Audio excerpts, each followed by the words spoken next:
이상준입니다. 오늘은 자존감을 진짜로 높이는 법에 대해서 말씀드리겠습니다. 시중에 잘 알려진 자존감 높이는 방법 중에 성공 경험을 늘려라 이런 게 있습니다. 가령 양치질을 한다든지 양치질에 성공한다든지 설거지에 성공한다든지 이런 식으로 자잘한 성공 경험을 자꾸 늘리다 보면 자존감이 높아진다 이렇게 이제 얘기하는 건데요. 저는 이것이 틀렸다고 보지 않습니다. 이것도 나름대로 의미가 있어요. 다만 이런 방식으로 자존감을 높이는 것은 한계가 좀 있습니다. 저는 이제 자존감을 호수에 많이 비유합니다. 누구나 자기만의 호수가 다 있습니다. 그런데 이 호수의 물이 부족하면 어떻게 될까요? 살기 어렵죠. 목이 마르잖아요.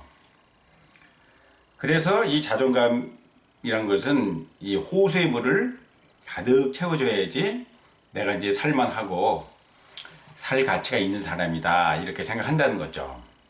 그래서 저는 이 호수의 물을 생존적 자존감이라고 좀 그렇게 보고 있습니다. 이 생존적 자존감이라는 것은 나는 이 세상에 살만한 가치가 있는 사람이다 이런 뜻이거든요.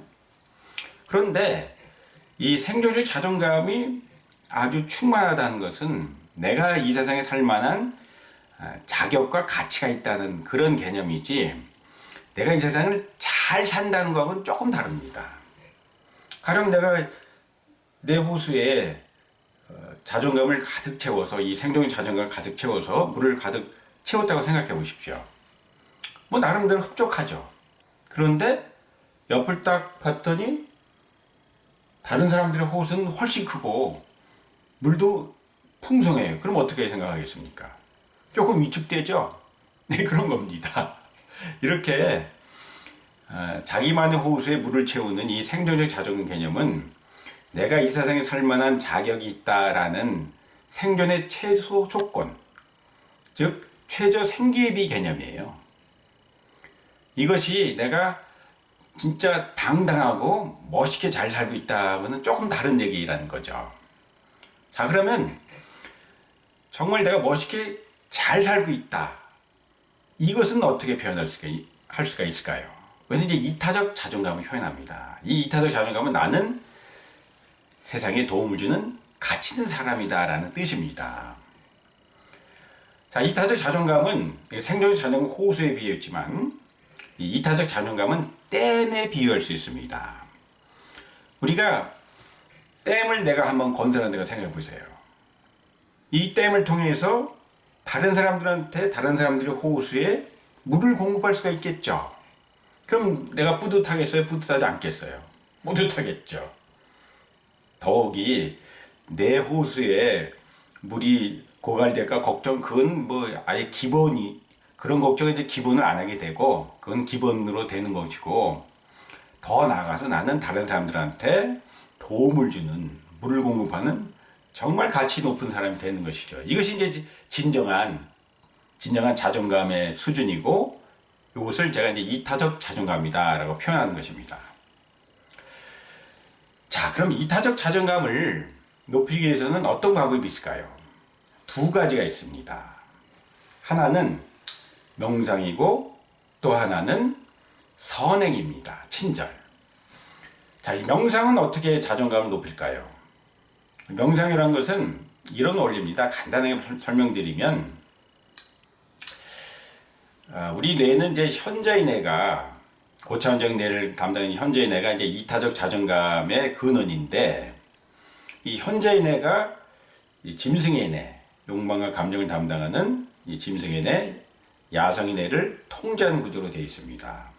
평소에는 이 짐승의 뇌가 가진 감정과 욕망 때문에 이 현자의 뇌가 정신을 못 차려요. 항상 간섭을 합니다. 현자의 뇌를. 그러니까 현자의 뇌가 제정신으로 이타심 갖고 살고 싶지만 이 짐승의 뇌의 감정과 욕망 때문에 그렇게 살기가 좀 어려운 거예요. 그런데 이제 명상을 하게 되면 현자의 뇌 쪽에 힘을 확 주는 겁니다. 그쪽에 혈액을 쫙 모으는 거예요. 기를 모으는 거예요. 자, 현자의 뇌를 이렇게 강하게 모으게 되면 짐승의 뇌가 좀 위축이 됩니다. 그래서 짐승의 뇌의 간섭에서 좀 벗어나서 현자의 뇌가 아주 자유를 얻게 돼요. 그러면 이타적 자존감이 아주 향상이 됩니다. 자, 이런 훈련을 자꾸 하다 보면 현재 내가 강해져서 이타적 자존감이 향상이 되는 거예요. 네, 이것이 바로 명상의 기본 원리입니다. 명상이 이타적 자존감, 즉 자존감을 높이는 원리입니다. 자, 두 번째로 이 선행은 어떻게 이타적 자존감을 높이냐 하면요, 이 선행하는 것은 너무 거창하게 생각할 필요 없습니다. 휴지를 짚는다든지 또 어떤 세상을 위해서 아주 간단한 친절을 베푸는 거예요.